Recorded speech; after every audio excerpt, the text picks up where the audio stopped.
solving absolute value inequalities. So what's going to be really important here is making sure that we remember what absolute value is. Absolute value is the distance away from zero that something is, okay? So it can't be negative because you can never have a negative distance. So we're actually going to start on one that is not in your packet, just going to be a little bit simpler than the ones that are in your packet. Okay, so if I have the absolute value of x is less than 12. So what this means is that the distance away from 0 that x is must be less than 12. So if you think about that, if the distance away from 0 is less than 12, so if here's 0, that means my distance needs to be 12 away. So it could be all of these numbers up until 12. Okay, because 11 is less than 12 units away from 0, 4 is less than 12 units away from 0. And it also could be anything over here that goes all the way up to negative 12.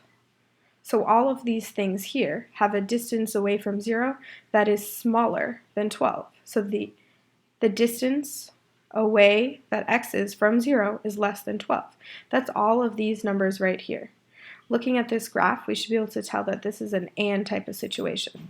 So we know that x is going to be greater than negative 12. So it's going to be bigger than negative 12. And at the same time, it's going to be smaller than positive 12. Okay, so that's what an absolute value inequality is looking for. We're looking for, okay, what numbers is it that the distance away from 0 is going to be smaller than 12. So that's everything from negative 12 to 12. Okay, so that's our most basic one.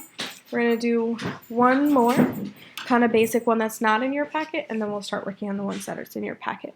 So if I had 7x, or the absolute value of 7x is greater than or equal to 21. So let's for a second just ignore this right here, and let's just think of whatever's inside of here must have a distance away from 0 that's bigger than 21. Okay, so if we start to visualize what that means on the number line, because that's how everything makes sense. So here's my number line, here's 0. Okay, so I'm saying that the distance of whatever's inside of here must be bigger than 21 or equal to 21. So that means that it can be anything that is so bigger than 21. The distance needs to be bigger than 21 or equal to 21. So that is all of these numbers right here.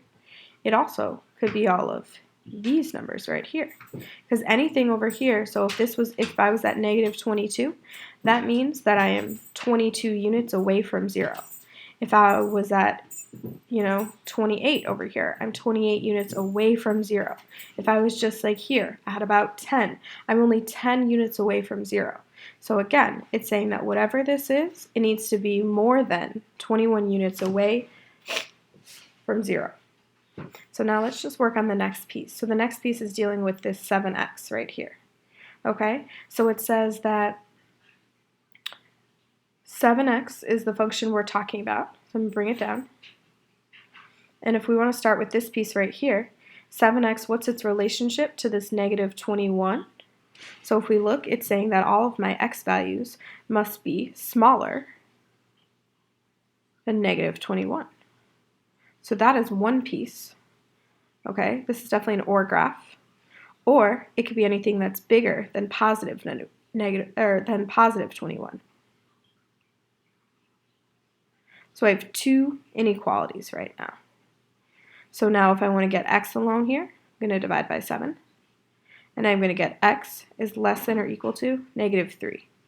Or if I take this one here, ooh, what did I do? I need to make sure I have a 7 here, because that's what's inside here. I'm going to divide by 7. And I get x is greater than or equal to positive 3. So when I look at this right here is my solution set. This right here was just so we can visualize what's going on. Okay, so if we wanted to graph our solution set, we're going to have anything that is greater than or equal to 3, and anything that is less than or equal to negative 3. So that means if I plug in, positive 4 inside of here, I would get the absolute value of 28 is greater than or equal to 21. So this is saying that the distance where x was 4, so it says that inside here I get 28 because 4 times 7 is 28. So, okay, is 28 units away from 0 greater than or equal to 21? Absolutely it is. If I were to plug in 0, I would get 7 times 0 is 0. So the absolute value of 0 is greater than or equal to 21. Okay, does that make any sense? Is 0 greater than or equal to 21? No. So my answers for this right here, this is my solution. Okay, so what I want you to recognize is that this was just here to help us figure out kind of what was going on, and then this is the work that we did. So if we notice, what happened is one of the inequalities is exactly like what we started with, where it just says 7x is greater than or equal to 21. The other one has the 7x is the same, but the sign has flipped, and the sign of this has flipped. So start to kind of look for the pattern that's going to be happening here. Okay, so now we're going to start on the ones that are in your packet. There was one that was before this, and that is, we'll do that first. The absolute value of x plus 2 is less than 11. So if we wanted to think about what that means on the number line, ignoring what's inside of here first, okay, we're saying that the distance away from 0 is smaller than 11. So if here's 0, here's 11, here's negative 11, we're saying that our distance needs to be smaller than 11. Okay, so we could be 4 units away, we could be 6, we could be 10, we could be 4 units away on this side, which should be negative 4, so it's anything that's in between here. I'm going to make sure I have my open circles, so it's all of this stuff right here. Okay, so we should recognize this is an AND graph right here. So we're going to say that whatever's inside of here needs to be greater than negative 11, right? It's got to be bigger than this stuff. And whatever's inside here needs to be smaller than 11, right? That's what this graph says right here. Okay, now I solve this, so I subtract 2 on both sides, so I get x is greater than negative 13, and I subtract 2 on both sides, x is less than 9. So if I wanted to graph, so this is my solution right here. If I want to graph that, because again, remember, this is not the graph of my solution, this was just helping us figure out how we're going to set this up. So if I was going to graph this, it's saying it's got to be bigger than negative 13, and it needs to be smaller than 9. So that is this right here. This is our solution set. We also could have set it up as negative 13 is less than x, which is less than 9. So x is between negative 13 and 9. So this is my solution. So it means any of these x values, if I plug it inside of here, will be smaller than 11 units away from 0. Okay, so we have 1 or 2 more examples that we're going to do together.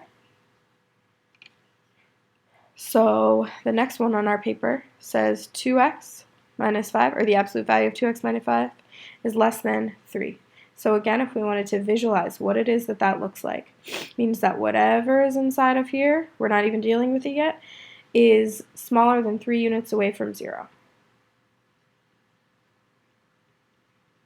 Okay, so it's going to be all this stuff that's in here, because it's smaller than 3 units away from 0. We can't be more than 3 away from 0. So we know that whatever's inside of here is going to be bigger than negative 3, and whatever's inside of here is going to be smaller than positive 3. So if we look, this stayed the same. 2x minus 5 is less than 3. And our other thing, 2x minus 5, this sign switched, this switched as well. Okay, so I add 5 to both sides, so I get 2x is greater than 2, so x is greater than 1. And I add 5 to both sides, so I get 2x is less than 8, so x is less than 4. So what's saying is my number needs to be bigger than 1, and it also needs to be smaller than 4.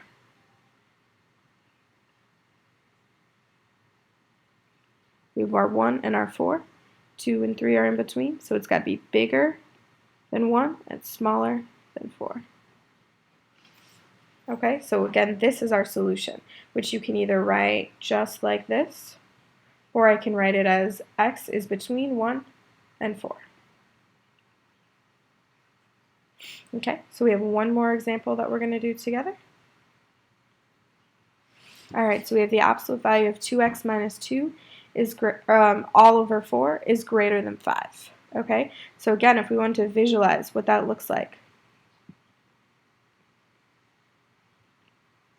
we're saying whatever is inside of here needs to be more than 5 units away from 0. So that is this over here and this over here, because it's more than 5 units away from 0. So that means I'm going to have, and we should be able to tell that that's an OR statement, 2x minus 2 all divided by 4. It's going to be less than negative 5. So again, we should see that this stayed the same, the sign flipped, the sign of this flipped. Or 2x minus 2 all over 4 is going to be bigger than 5. And now we just solve this. So to get rid of this, I'm going to multiply both sides by 4. So this goes away. So I get 2x minus 2 is less than negative 20. We add 2 to both sides, so we get 2x is less than negative 18. So x is less than negative 9. Or I multiply both sides by 4 here.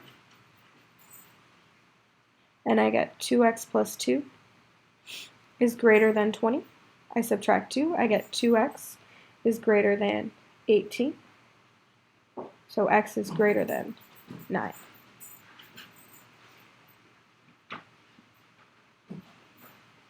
So if we want to graph our solution, x must be greater than 9. It's all this stuff. And x must be less than negative 9 is all of this stuff right here. Okay, we just have one more thing that we're really going to do together.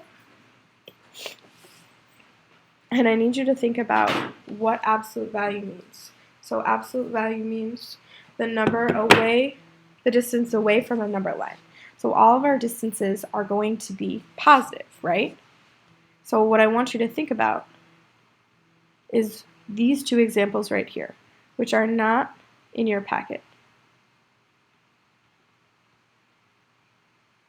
Okay, so this says that the distance away from 0 is greater than negative 2. So everything that comes out of here is positive. So it says a positive number is going to be greater than a negative number. That is always going to be true. For that reason, this right here is all real numbers.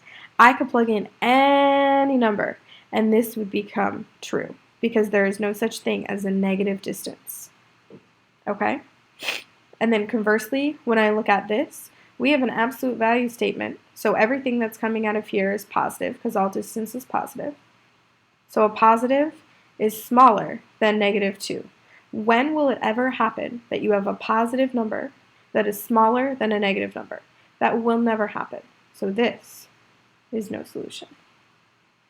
So I want you to, anytime you see an absolute value that's isolated and then a negative number, then look at the inequality. If it's greater than, then a positive is always greater than a negative. That's all real numbers.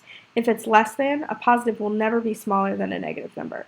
That's no solution. So anytime we see a negative number, we really got to think about what it's telling us. Okay? So that's it for today. I hope you have a good day.